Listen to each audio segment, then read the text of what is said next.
Hi అండి. నిన్నటి వీడియోలో కార్తీక పురాణం 26వ అధ్యాయం గురించి తెలుసుకున్నాం కదండి. ఈరోజు 27వ అధ్యాయం దుర్వాసుడు అంబరీషును శరణు వేడుట. మరల అత్ర మహాముని అగస్త్యునికిటు వచించెను.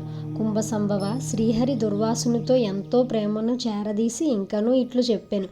ఓ దుర్వాసముని, నీవు అంబరీషుని శపించిన విధంగా ఆ 10 జన్మలు నాకు సంతోషకరమైనవే. నేను అవతారమును ఎత్తుట కష్టము కాదు. నీవు తపస్సాలివి, నీ మాటలకు విలువ ఇవ్వవలెను గాన అందులకు నేను అంగీకరించితిని.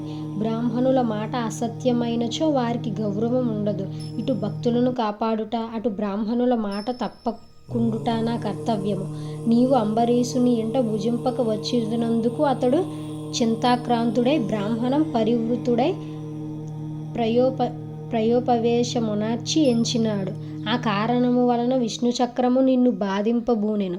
ప్రజారక్షణమే రాజధర్మము గాని ప్రజాపీడనము కాదు. ఒక బ్రాహ్మణుడు దుష్టుడైనచో వానిని జ్ఞానులకు బ్రాహ్మణులే శిక్షింపవలెను. ఒక విప్రుడు పాపి అయినా మరొక విప్రుడే దండింపవలెను. ధనుర్బాణములు ధరించి ముష్కుడుడై యుద్ధమునకు వచ్చిన బ్రాహ్మణుని తప్ప మరెవరిని ఎప్పుడూ దండించకూడదు.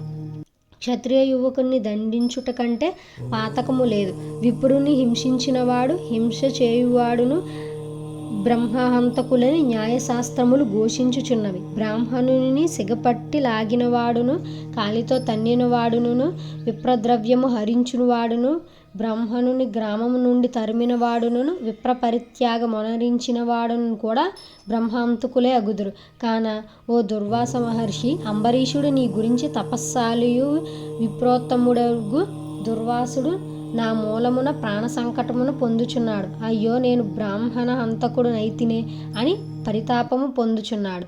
కాబట్టి నీవు వేగముగా అంబరీషుని కడకు ఏగుము. అందువలన మీ ఉభయులకు శాంతి లభించును అని విష్ణువు దుర్వాసునికి నచ్చచెప్పి అంబరీషుని వద్దకు పంపెను. ఈ కథ ఇంతటితో పూర్తయిందండి. ఈ కథలో విష్ణుమూర్తి దుర్వాస మహాముని ఇచ్చిన శాపాలను స్వీకరించి దశావతారాలు ఎత్తాడండి. ఈ కథ నుంచి మనం నేర్చుకోవాల్సింది, విష్ణుమూర్తి భక్తులను సంతోషపెడతాడు, బ్రాహ్మణుల మాటను కూడా జబదాటడండి. ఈ కథ మీకు నచ్చినట్లయితే లైక్, షేర్, సబ్స్క్రైబ్ చేసుకోండి. ఓం నమః శివాయ. శ్రీమాత్రే నమః.